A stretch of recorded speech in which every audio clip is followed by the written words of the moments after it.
శ్రీ హనుమంతుడు చిరంజీవత్వాన్ని ఎలా పొందారు? హనుమంతుడును హిందూ మతంలో భక్తి, శౌర్యం, చైతన్యం, అంకితభావం కలిగిన అత్యంత శక్తివంతమైన దేవతలలో ఒకరుగా భావించేవారు. హనుమంతుడు చిరంజీవి అంటే అజరామరుడుగా పరిగణించబడతారు. అంటే ఆయనకు మరణం లేదు, సదాకాలం జీవించి ఉంటారు. హనుమంతుడు వాయుదేవుని ఆశీర్వాదంతో అంజనాదేవి గర్భం నుండి జన్మించారు. అందుకే ఆయనను వాయుపుత్రుడు అని కూడా పిలుస్తారు.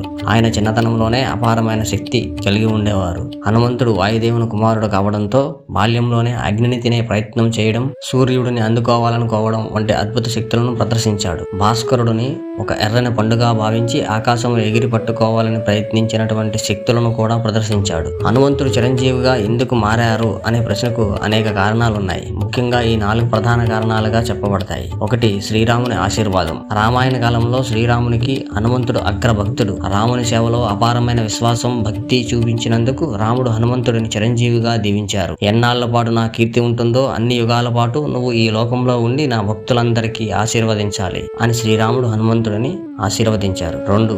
ఇంద్రదేవుని యొక్క వరం. ఇంద్రుడు హనుమంతుని యొక్క అపారమైనటువంటి శక్తిని గమనించి ఆయన్ని మృతికి అతీతుడుగా దీవించారు.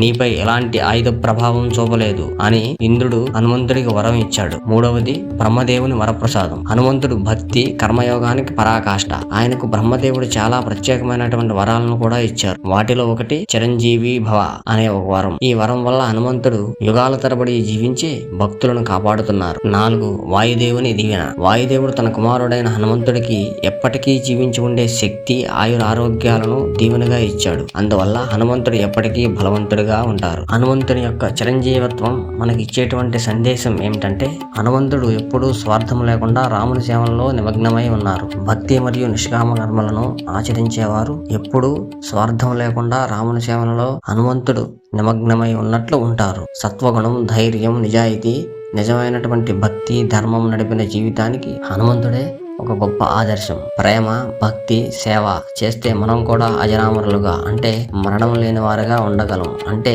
మన మంచి కర్మలు మన పేరును చిరస్థాయిగా ఈ చరిత్రలో నిలిచిపోయేటట్లు చిరంజీవిగా ఉంచుతాయి. హనుమంతుడు కేవలం పురాణ గాథల్లోనే కాకుండా ప్రతి భక్తుడి మనసులో చిరంజీవిగా ఉంటారు. ఆయనను నిత్యం ధ్యానం చేస్తే ధైర్యం, భక్తి, ఆరోగ్యం, మానసిక ప్రశాంతత కలుగుతాయి. ఈ కలియుగంలో హనుమంతుని భక్తి చాలా మహత్తరమైనదిగా భావిస్తారు. శ్రీరామ్ జై రామ్, జై జయ రామ్ అనే మంత్రాన్ని నిత్యం జపించడం ద్వారా ఆయన యొక్క ఆశీర్వాదాన్ని కూడా సులభంగా పొందవచ్చు, శీఘ్రంగా కూడా పొందవచ్చు. జై శ్రీరామ్, జై హనుమాన్. ధర్మాన్ని రక్షించండి, ఆ ధర్మమే మనల్ని రక్షిస్తుంది. ధర్మో రక్షతి రక్షిత. జై శ్రీరామ్, జై హనుమాన్.